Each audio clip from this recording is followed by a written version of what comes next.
So ato na napalit ang stand fan. Itong Union stand fan para sa raffle siya karong December 10. So abang-abang na kayo sa mga mananalo, no? Yung first prize natin, cellphone, Infinix cellphone, worth 3,499.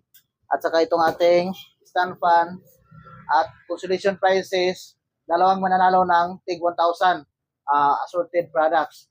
At saka dalawa din ang mananalo sa 500 pesos na assorted products.